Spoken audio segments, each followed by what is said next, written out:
name of Gareth Bennett on the agenda today. I'd like to say right at the start of this debate that I very strongly believe in rehabilitation of prisoners and in prison reform.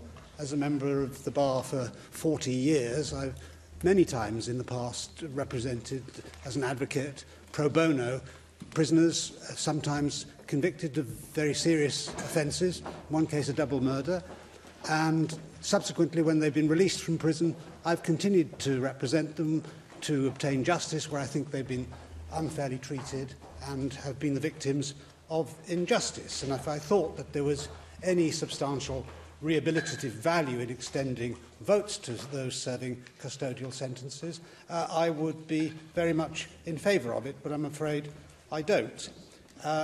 The change in the law which is in prospect in England and Scotland and Wales too arises from a case brought in the European Court by a man who's about as unmeritorious as you could possibly imagine.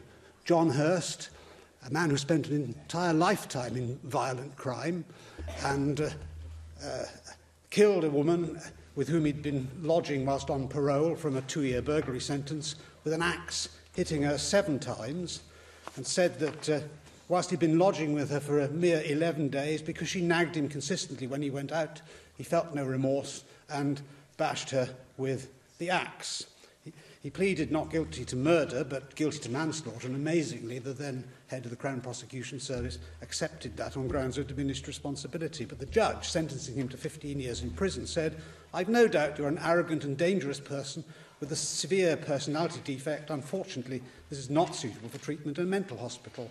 Whilst in prison, Hurst attacked a prison officer, leading him to be transferred to a high-security unit reserved for the most dangerous prisoners, and he served 25 years due to violent behaviour and other offences whilst in prison, being released in 2004. So it's not a very good start, I think, but the case went before the European Court of Human Rights, and he succeeded ultimately in his claim that the law, as it now stands in the United Kingdom, was insufficient to protect the human rights of prisoners. And under Protocol 1, Article 3 of the European Convention on Human Rights, he succeeded, which merely said that the high contracting parties, United Kingdom being one of them, undertake to hold free elections at reasonable intervals by secret ballot under conditions which will ensure the free expression of the opinion of the people in the choice of the legislature. So, I mean, that's a very broad general principle, as is typical, in fact, of the legal language of the European Convention on Human Rights, giving immense freedom to judges to interpret in the way that they think fit. It is, in my view, an arrogation of the rights of democratic institutions like the Welsh Assembly or the Parliament of the United Kingdom, and I think it is dangerous for judicial activism of this kind to take place, because once the judges have taken the decision, there is ultimately no appeal, and the people are not able to change the judgments of judges in the European Court, because you can't do that unless you can change the Convention. And that is an extremely difficult thing to do, and anyway, the language in which it's cast makes it impossible to do in specific instances, which is why my belief is that we should repatriate the European Convention on Human Rights and legislate for our own Bill of Rights, which democratically elected persons can change in appropriate cases. The European Union's Charter of Fundamental Rights in Article 39(2) provides a similar kind of provision, which has also been litigated in the European Court of Justice. All that says is that MEPs should be elected by direct universal suffrage in a free and secret ballot. In the Delavigne case in 2015, a similar result to the Hurst case arose out of it. Now, Lord Hoffman, who is no fire-breathing right-winger, said of the European Court of Human Rights that it had been unable to resist the temptation to aggrandise its jurisdiction and impose uniform rules on member states. And Geoffrey Robertson, QC, a paragon of liberalism, said in pamphlet he wrote called Why We Need a British Bill of Rights, the European Convention fails actually to include the rights of Parliament won in the Glorious Revolution in 1689, and mounting evidence exists that the weasel words of the European Convention are damaging other basic rights, and the Convention is in some respects out of date. So, whatever one thinks about the substantive issue, yes, I will. Thank you so much. Anyway, I just want to make the observation that even under the ECR determination and their previous judgments, there are European countries who operate with no restrictions on voting rights, in effect a universal franchise for prisoners. There are others who operate with restrictions. They've interpreted exactly the same determination in a very different way. They've applied their sovereignty even under that judgment. Yes, they don't have the sovereignty to make the decision that anybody serving a custodial sentence should not have the right to vote. And I think it's perfectly proper in a democratic country that the elected representatives of the people should be able to make that choice if they think it's in the best interests of their own people. Because the European Convention does, of course, give the right to freedoms which nobody would contest. And everybody thinks it is a good thing. But in depriving somebody of their liberty, we're depriving them of other fundamental rights under the Convention or the Charter of Fundamental Rights. Prisoners retain a right to a family life. Whilst in prison, they can't pick their children up from school or kiss them goodnight. They retain the right to freedom of expression and freedom of religion, but by definition, they lose the right to freedom of assembly. Anybody who ends up in prison, assuming that they're rightfully convicted, of course, had a choice to make before he or she committed a crime, that they could actually not commit the crime and act within the law, knowing that if convicted and sent to prison, that one of the things that they would lose, along with their freedom to move around outside the prison walls, is that they would lose the freedom to vote. It seems to me that that is a perfectly acceptable position for anybody who has the trust of the people elected by them, as we are in this institution, to hold. Indeed, Chris Bryant, the Member of Parliament for the Rhondda, in a speech in the House of Commons in 2011, said this: "It is not the role of the European Court of Human Rights to legislate on who gets the vote in the United Kingdom. As the President of the Court and others argued in their dissenting opinion on Hurst," because it was a 12-5 majority which gave Hurst his judgment, said it's essential to bear in mind that the Court is not a legislator and should be careful not to assume legislative functions. That is why we argued, this is what Chris Bryant said, in the Grand Chamber, and it was the Labour government that he was talking about, that is why we argued in the Grand Chamber that the Court was acting ultra vires, and why we believe it's for Parliament and Parliament alone to legislate on this United Kingdom. I give way.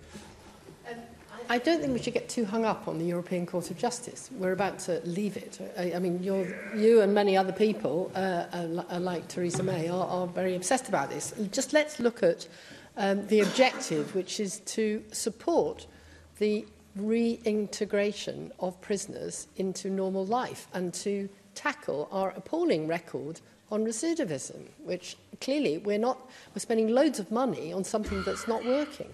I strongly agree with the latter point that Jenny Rathbone makes. But if I thought, as I started out by saying, that there was any worthwhile rehabilitative value in giving prisoners the right to vote, I would support doing that. I don't, in fact, think that there is, and I do believe that it should be open to society to express its revulsion at criminal offences by removing the right to vote from those who have other rights removed from them by virtue of the fact of imprisonment itself. So, and certainly it should be for institutions such as the National Assembly to take that decision, not by unelected judges in courts in Strasbourg. It's the European Court of Human Rights that we're dealing with here, not the European Court of Justice. So we will not be leaving the Council of Europe and the European Convention on Human Rights, and we will still have to observe the decisions of those judges. The government at UK level has proposed some minor changes which have actually been accepted now by the Council of Ministers as fulfilling the judgment in the Hurst case, and they are relatively limited in effect. And I'll just read them into the record. There's 5 of them. Prisoners on remand can vote, prisoners committed to prison for contempt of court can vote, prisoners committed to prison for default in paying fines can vote, eligible prisoners released on temporary licence can vote, and prisoners released on home detention curfew can vote. And I hope that in conformity with the judgment of the European Court, that when the Welsh Government puts its proposals forward, after it's considered the report of the Equalities Committee, that they won't go one jot or tittle beyond that, because I think there is absolutely no public support whatsoever for giving prisoners the vote. If we had a people's vote on this issue, I've no doubt there would be a very heavy majority against doing so. So I think the government has a heavy responsibility on its shoulders if it wants truly to represent the people, not least in Labour constituencies, to keep the legislation to the minimum possible. I have selected the 3 amendments to the motion. If Amendment 1 is agreed, Amendments 2 and 3 will be deselected. I call on the Minister for Housing and Local Government to move formally Amendment 1, tabled in the name of Rebecca Evans. I call on Mark Isherwood to move Amendments 2 and 3, tabled in the name of Darren Miller. Mark Isherwood. Clive. Well, prisons should be places of reform and rehabilitation, and imprisonment is a punishment for those found guilty of a crime. The UK Ministry of Justice is focused on rehabilitative services, community sentences and reducing reoffending. Last August, I attended the event in Wrexham, held by HM Prison and Probation Services in Wales, to discuss the Strengthening Probation Building Competence paper, under which all offender management services in Wales will sit within the National Probation Service from next year. HM Prison and Probation Service in Wales will explore options to commission rehabilitative services, such as interventions and community payback. They'll build on the unique arrangements they already have in Wales through their established Prisons and Probation Directorate and on existing successful local partnerships, better reflecting the devolved responsibilities of the Welsh Government. The UK Government's prison reforms are about replacing ageing and ineffective prisons with buildings fit for today's demands. The UK Government has rejected community prisons for women in England and Wales and will instead trial 5 residential centres to help women offenders with issues such as drug rehabilitation and finding work. The Ministry of Justice is also considering banning short prison sentences in England and Wales, with ministers stating that short jail terms are less effective at cutting reoffending than community penalties. The Equality, Local Government and Communities Committee are currently undertaking an inquiry into voting rights for prisoners. Yet this is the second debate in a fortnight seeking to preempt this. I move Amendment 2 accordingly. In a 2017 YouGov survey, only 9% of people in Wales said all prisoners should be allowed to vote. It is not having boundaries that contributes to offending, but a lack of them. Rights go with responsibilities, and not voting is just one of the facts of life arising from being in prison, reflecting a decision by the community that the person concerned is not suitable to participate in the decision-making processes of a community. Prisoners in the community on temporary licence can now vote, and the UK Government has also said that it should be made more clear to people given prison sentences that they will not have the right to vote while in prison. Unconvicted prisoners being held on remand and civil prisoners jailed for offences such as contempt of court already have the right to vote by postal ballot, although very few do. We heard in Park Prison that few prisoners would either use a right to vote or see it as an incentive to rehabilitate. Existing prisoner voting rights should not be extended in Wales beyond this, and I move Amendment 3 accordingly. Our focus should instead be on giving offenders opportunities to contribute, make amends and build positive lives. In December, I hosted an assembly event with Construction Youth Cymru and Construction Industry Training Board, celebrating the success of the Clean Slate Cymru project and launching the Clean Slate Cymru Toolkit. The Clean Slate Cymru project aimed at supporting people with convictions into construction employment, and the Clean Slate Cymru Toolkit is a practical guide on how the construction industry can engage with ex-offenders in prisons and communities across Wales and achieve social value. As part of the project, pilots were delivered across Wales, including an industry day in HMP Park and careers fairs and work placements in HMP Berwyn. Opening the first ex-Armed Forces personnel wing in the UK in 2015, Park Prison provides focus for specialist veteran support services which work outside the prison, such as peer mentoring services, employability and transition into life on the outside. Supporting transition of military personnel, or STOMP, also has a whole system approach to ex-armed service personnel, which supports them from police call-out to resettlement in the community. STOMP has implemented an all-Wales prisoner pathway to ensure consistent identification of and support for ex-armed service personnel across all prisons in Wales. Last November, Park was only the second prison in the UK and the first in Wales to be awarded autism accreditation by the National Autistic Society. However, sadly, the state of devolved services, after 2 decades of Labour-led Welsh Government, was again exposed this week by the damning independent report which found that half the men released from HMP Cardiff have nowhere to stay when they're released, and many will deliberately reoffend in order to be sent back to prison. It is that sort of failure that must be our focus, utilising the sort of projects I've referred to, rather than the other measures which might satisfy the egos of individuals but will make very little difference. John Griffiths. Diolch, Clywyd. It's good to speak in this debate today as Chair of the Equalities, Local Government and Communities Committee, Clywyd, because as has already been mentioned, this is the second debate in short succession covering work that the committee that I chair is currently undertaking as to whether prisoners in Wales should have the right to vote in Assembly and local elections. And as part of that work, we are dealing with the issues in the round as to whether there should be a blanket lifting of restrictions on the right of prisoners to vote, or whether there should be distinctions drawn between prisoners who would have that right and those who wouldn't. So we've been looking at issues such as whether categories of prisoner on the basis of the sentence that they received or their release dates or the type of offence might be used to decide whether they should vote or not. We're yet to come to a collective view. We have the UK position as has been outlined, and I guess that's informative in terms of a possible starting point. We've undertaken visits, one to Park Prison and one tomorrow to Eastwood Park to look at Welsh female prisoners in that English prison in Gloucestershire.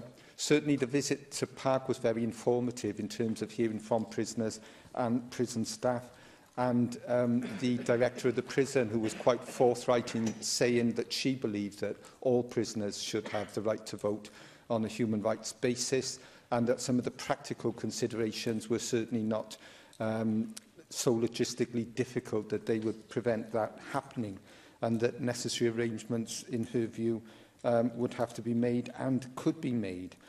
So that was a very interesting visit, and I'm sure tomorrow will be very interesting too. I also think, Clywyd, it's been quite informative in terms of our consultation process, in terms of the public and organisations with a view, because it has actually been quite balanced in terms of those for and against giving prisoners the right to vote and whether distinctions should be drawn and how they might be drawn. And it certainly doesn't bear out the view that people are almost unanimously of the view that prisoners shouldn't have the right to vote at all. It's been far more nuanced than that.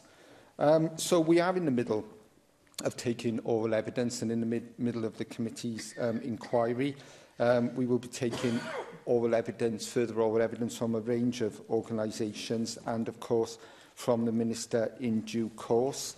We aim to publish our report after the Easter recess.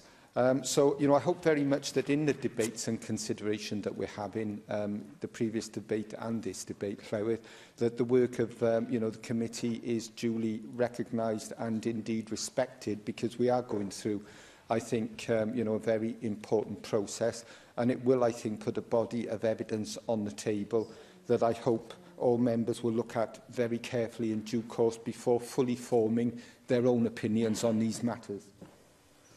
Gareth Bennett. Diolch, Llywydd.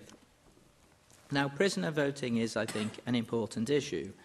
I do have slight concerns about us bringing this debate today because, as John Griffiths has just explained, there is an ongoing inquiry into this issue being carried out by the ELGC committee, of which I am a member. I think in general it isn't good practice to preempt the outcome of an inquiry, but to be fair, we had a debate on various criminal justice issues in the Chamber a couple of weeks ago, which wasn't brought by us, in which both Labour and Plaid Cymru certainly sent out strong signals on this issue. So I think that debate has already preempted the inquiry to some extent. To recap what was said a fortnight ago, Labour's Jane Hutt stated that the Welsh Government was awaiting the outcome of our inquiry, but at the same time was preparing a government bill on this issue. Well, a bill is a major undertaking, and you don't prepare a bill if you're not seriously intending to bring legislation in. So I think this tells us that the Welsh Government has already decided that it will extend prisoner voting, although they are not explicitly stating that, despite the fact that we haven't finished the committee inquiry yet. For their part, Plaid Cymru, who brought the debate, were keen to include prisoner voting in the wording of their motion. This gave us, I think, a strong indication that they wish to extend the prisoner voting franchise in Wales. So again, I think this preempts the inquiry, certainly in spirit, if not in precise wording. So I think we are justified in bringing this debate today. Of course, I will endeavour to continue to listen to the evidence on of the committee inquiry. Now, my colleague Neil Hamilton has raised some of the major moral objections to allowing prisoner voting at all, which is basically the UKIP position, that far from wanting to extend the prisoner vote, we would rather ignore the absurd ruling of the European Court of Human Rights on this and allow no prisoner voting at all. If the major objection to this is that we need to comply with the ECHR, then our position is this. We are leaving the EU and the ECJ in order to have control over our own laws. After all, that is what the majority of the people of the UK voted for. So why don't we simply leave the ECHR as well and have our own British Bill of Rights? So this is the political context in which we oppose the principle of prisoners having the right to vote. Now, what our inquiry has already thrown up so far are the many logistical and technical difficulties that are likely to arise if you do go down the path of trying to extend the prisoner franchise. There are major difficulties, for example, over the registered address of prisoners. There are prisoners with Welsh addresses who are imprisoned in English prisons. So some prisoners held in English prisons could be allowed to vote in a Welsh Assembly election. That will be difficult to organise. Even if they have that vote in theory, will they actually be able to cast their vote in practice? Conversely, there are English prisoners in Welsh prisons who won't be allowed to vote in an Assembly election. Yes? Is he aware that prisoners already exercise their right to vote? They tend to vote by post or proxy. The right to vote, as far as I recall from our inquiry in Wales, was actually extended by that ECHR ruling and the application prisoners of it on remand. to prisoners on remand. Okay, that is a precise issue. They're not convicted. But they're still in prison, aren't they? I think there is a basic difficulty with prisoners on remand, but it's an interesting point that we need to look at. Now, if I can return to what I was saying, conversely, there are English prisoners in Welsh prisons who won't be allowed to vote in an Assembly election.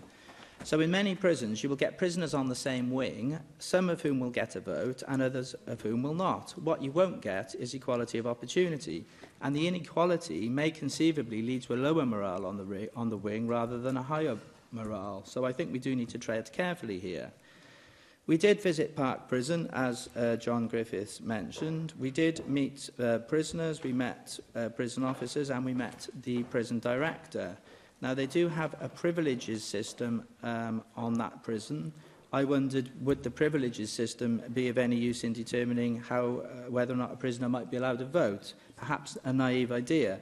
The prison director thought this was highly impractical, and on reflection, I think this would be unlikely, given that you are then giving the prison director and the prison officers a right to say who can and who can't vote, which is probably itself fundamentally undemocratic. So, given all these difficulties, we are then led into the extremely murky waters of allowing all prisoners to vote. I really do think I agree with points that Mark Isherwood raised during the previous Chamber debate, that the prospect of violent offenders like murderers and rapists getting the vote is not likely to win much support from the wider electorate. And he did quote Again, today, the 9% figure from a YouGov survey conducted in 2017. So I think there will be very little public support for this. It wasn't in Labour or Plaid Cymru's manifesto. I think it's a bit rich trying to bring this under the radar. Diolch yn fawr iawn. Alan Davis. Thank you very much, President Officer. I'm grateful to you. I approach this not because of an absolute aversion to the word Europe, and any sentence or any institution which contains that descriptor is therefore wrong as a matter of principle and practice. My approach is somewhat different, although I did find Neil Hamilton's introduction to this debate at least had the virtue of an attempted argument on the basis of principle, as well as waving newspaper headlines at us. But let me say this.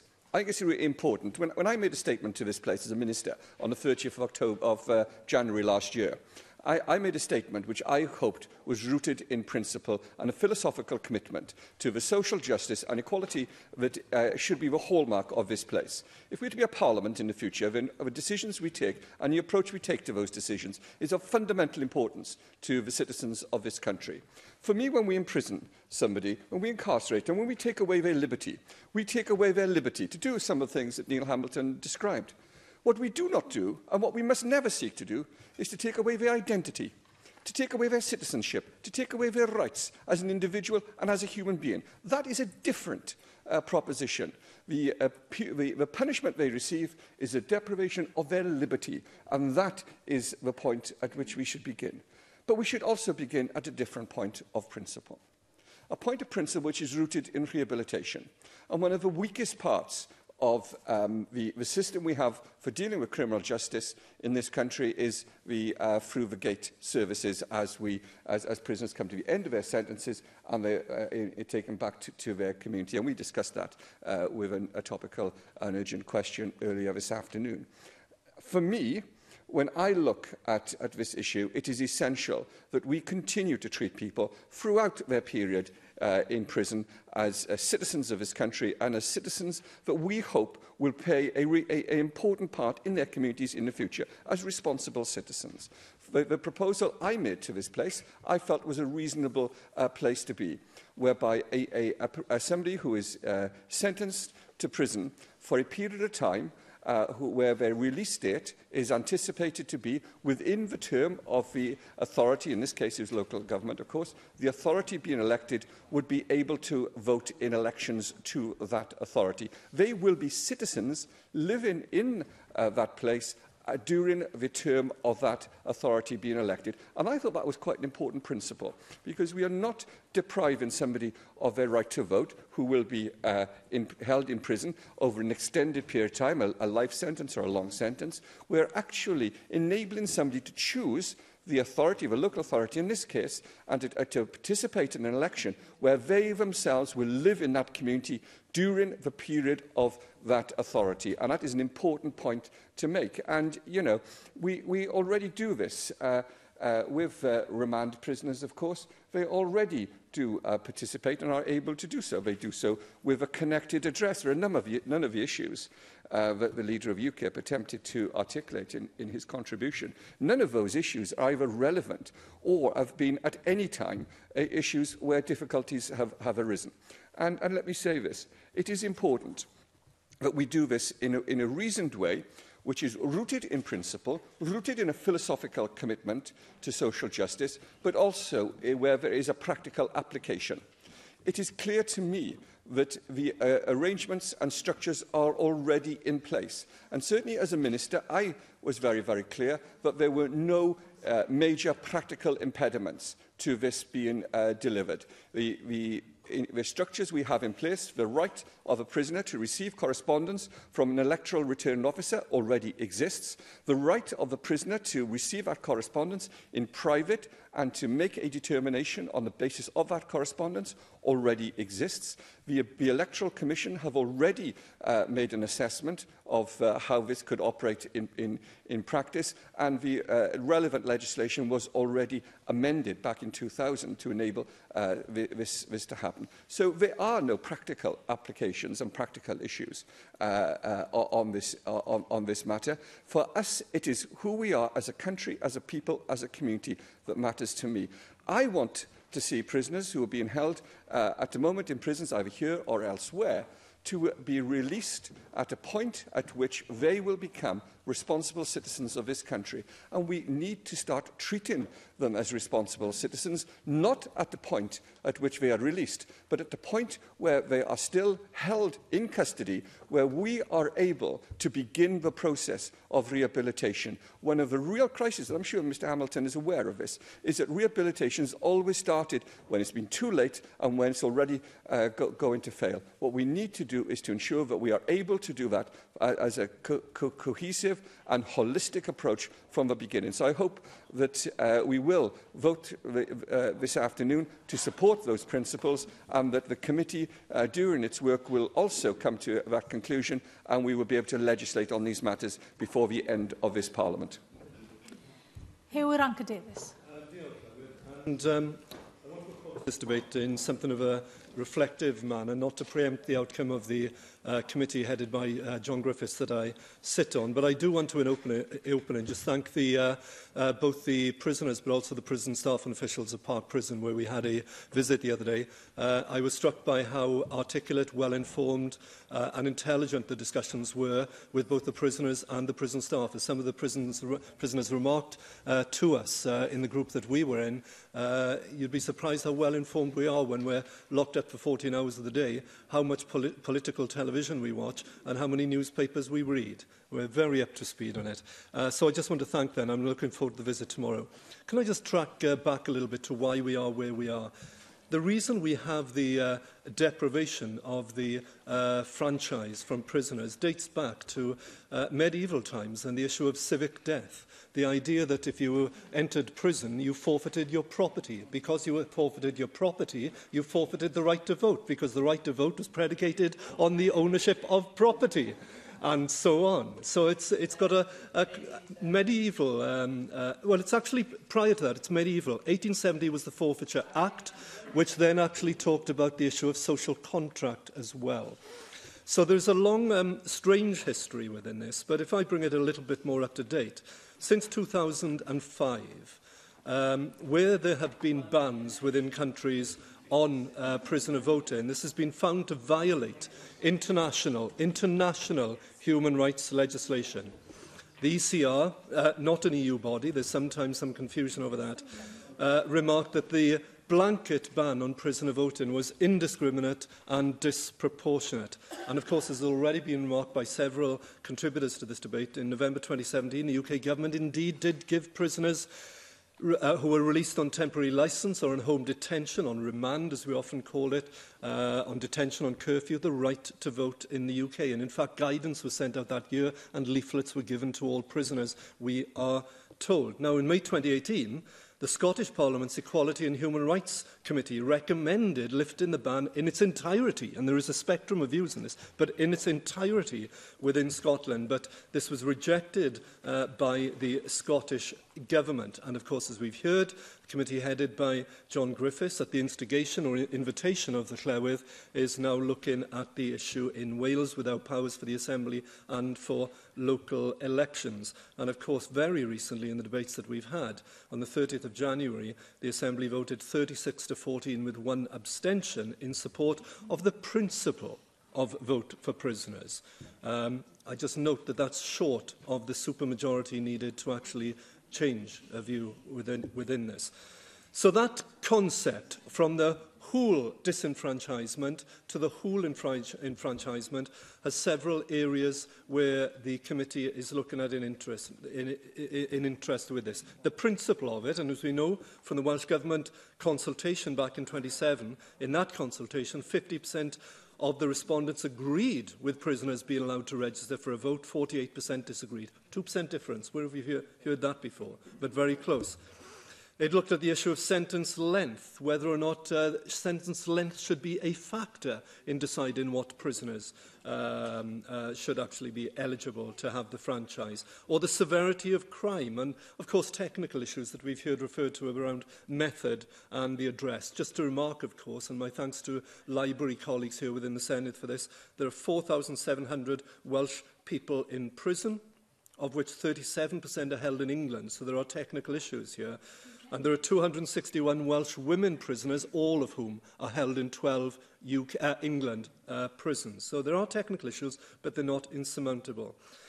Now, if I can turn to some other issues that are pertinent to this, youth offenders. And we went to Park Prison recently, but if we were within this democratic institution to reduce the voting age to 16 and 17, what would that mean then in terms of young offenders as well? And just to address issues of other countries' examples, I mentioned earlier that different countries have different approaches. The majority of democratic countries now extend the franchise in different ways to the prison population, but it is in different ways and in different measure. Could I just turn very, very briefly in closing remarks to the concept of why, if at all, prisoners should have both?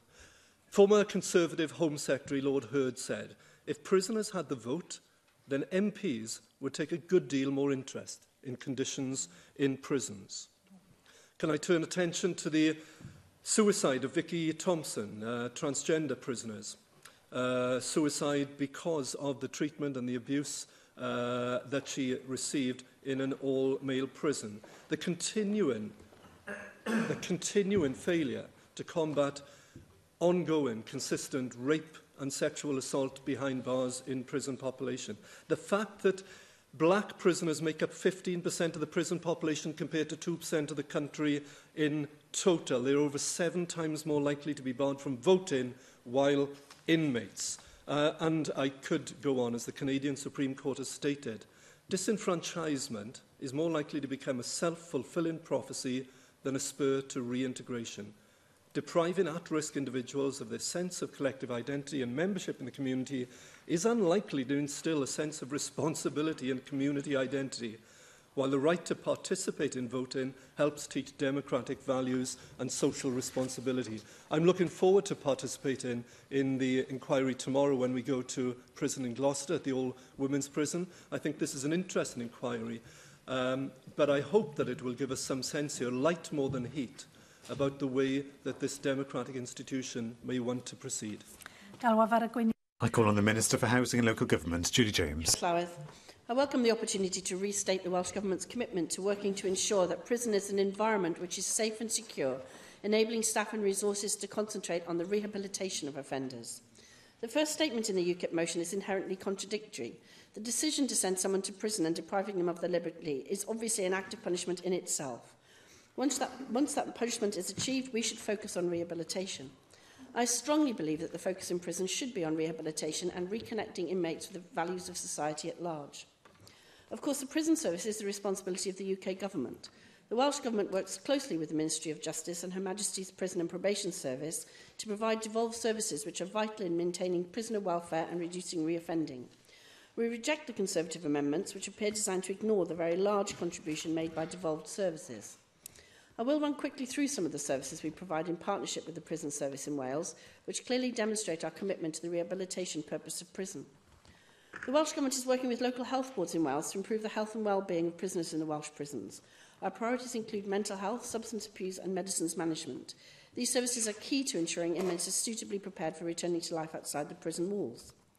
Access to good quality education and links into work are a vital part of the Welsh Government's approach to reducing reoffending. Working with the prison service, we have developed our employability plan, which supports prisoners into further learning and good quality work on release. Our aim is to ensure that offenders have access to a continuum of support as they return to their home communities. We are also working with the crime and justice agencies and local authorities to improve the housing options available in order to overcome many of the accommodation problems confronted by many prisoners on release. In particular, as we discussed in today's earlier topical question, we want to ensure prison leavers' housing needs are assessed while they are still in custody and the resettlement process is seamless from the wing to the community. And as was also said earlier, far too many resort currently to rough sleeping, and failures to adequately plan prior to release is a major factor in that, as we discussed in our topical question. But in considering rehabilitation, we cannot ignore the effects of sending so many women to prison, often for low-level summary offences, which in my personal view are entirely inappropriate for prison sentences in the first place. I therefore welcome the female offending blueprint, which was developed by my predecessor in post, Alan Davis, and which we worked on together for quite a long time, and developed jointly with the Prison and Probation Service to help identify the additional support needed for the delivery of appropriate justice services for women in Wales. And I'm pleased that the UK Government is at last looking at the use of short-term sentences. The so-called short, sharp shock approach to sentencing simply does not work. Those handed short-term custodial sentences are often not in prison long enough to be able to complete the available education programmes and substance misuse treatments designed to achieve rehabilitation. And usually just long enough, as was said, I think, by David Melding earlier in the topical question, to disrupt jobs, homes and families and to achieve nothing of any merit to anyone. Our approach to youth justice is wholly focused on early intervention and preventative activity to divert young people from offending and promote their welfare. We provide funding through the Promoting Positive Engagement for Young People at Risk of Offending grant, which offers preventative and diversionary support to young people at risk of offending. I think it's sufficient to illustrate that the Welsh Government does a great deal in developing a holistic approach to rehabilitation for the benefit of making our communities safer. The Welsh Government also rejects the second prong of the UKIP motion and the second of the Conservative amendments. I'm very clear that I support the principle of some prisoners being able to vote at Welsh elections for the reasons that a number of colleagues set out. Having the right to vote would send very strong messages to these prisoners that they have a stake in society and in turn that they have responsibilities towards that society as a whole. The support services I've outlined in the first part of my speech demonstrate how big that stake is, and I have barely touched on the support prisoners' families are likely to call on from devolved services whilst family members are in prison. The Welsh Government is looking carefully at all the issues around the possibility of allowing prisoners to vote at Welsh elections. We invited views on the principle of allowing some prisoners to vote in Welsh local government elections in our consultation on local government electoral reforms in 2017, as has been set out by both Alan Davis and Hugh Ranker and by John Griffiths in talking about his committee work. And as Hugh Ranker said, the views expressed were finely balanced. 50% of responses favoured allowing prisoners to vote in local government elections, 48% disagreed, and 2% did not express a view either way. And there is a strange echo of other asking the public questions there. There are some complex implementation issues to consider and address, but as Alan Davis said, we have already looked at those quite extensively, and in particular that they don't pose any particular administrative difficulty. In particular, the fact that many prisoners from Wales, including all women prisoners, are actually accommodated in England, and about 30% of inmates in the 5 Welsh prisons are from England, doesn't pose a problem because those prisoners would be obviously voting by post, as do many people who have Welsh domiciled addresses who find themselves not in Wales or not at their place, their normal place of voting during a voting time. We are preparing legislation for introduction later this year, which will allow 16 and 17-year-olds to vote in local government elections in Wales, and the Llywydd only today introduced similar measures for the Senedd. In considering prisoner voting, we'll be also looking at the implications for young offenders in those circumstances. But as many people have said, I'm very mindful that the issues around prisoner voting, including the implications for young offenders, are currently being examined by the Equality, Local Government and Communities Committee. I'm not going to presume on the committee's conclusions. We have not reached any final decisions, and we do await the committee's report. I do not share Gareth Bennett and UKIP's cynicism in regard to democracy, and we do anxiously look forward to taking into account the committee's report in this regard. Diolch. I call on Neil Hamilton to reply to the debate. Thank you very much, Presiding Officer. We've had an interesting debate, and I think it's been measured and temperate, as it should be.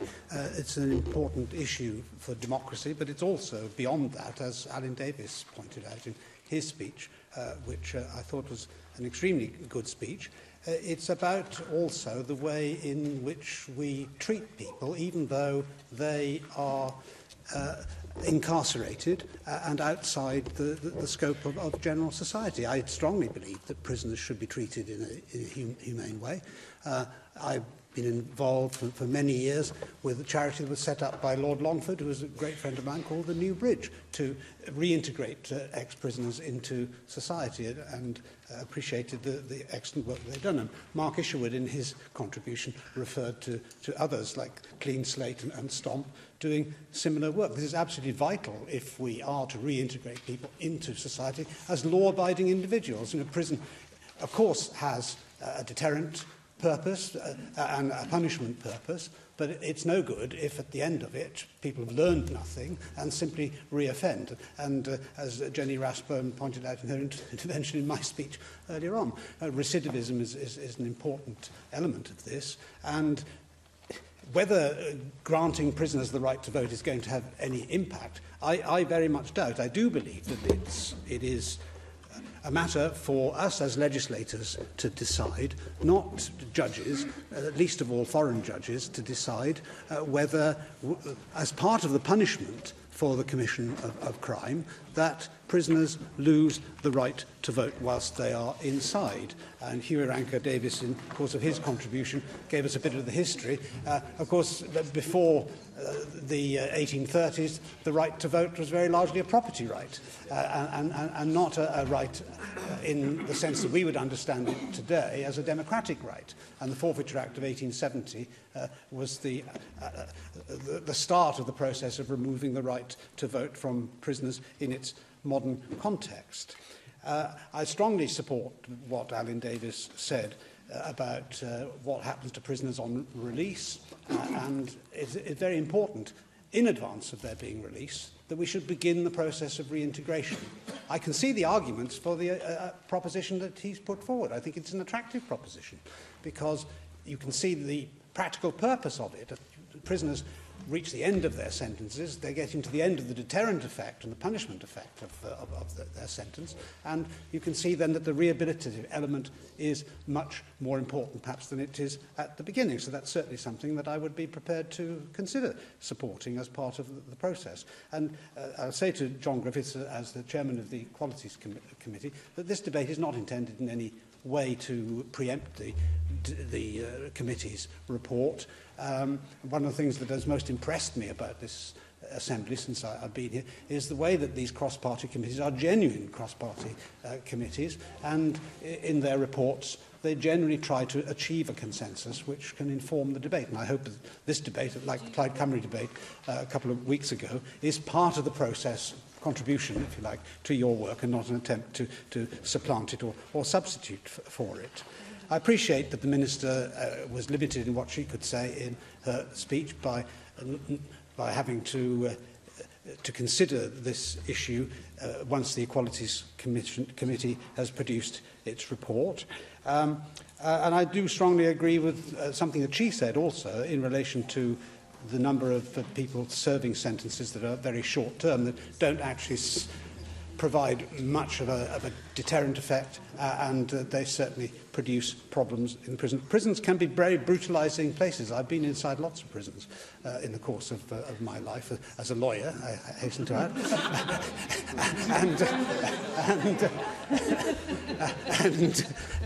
and places like Wormwood Scrubs and Strangeways and Wandsworth Prison, as it used to be, were very dehumanising places and actually set back the process of rehabilitation. And so the building of new prisons is a vitally important element, I think, in restoring people to civil society in a better way than they went in. And that, of course, is to the benefit of us all. But I remain to be convinced that an essential part of this process is granting prisoners the vote. We'll await the results of the Equality Commission's deliberations and indeed then the government's proposals. Question you, are the leader. The proposal is to agree the motion and amend it. Does any member object?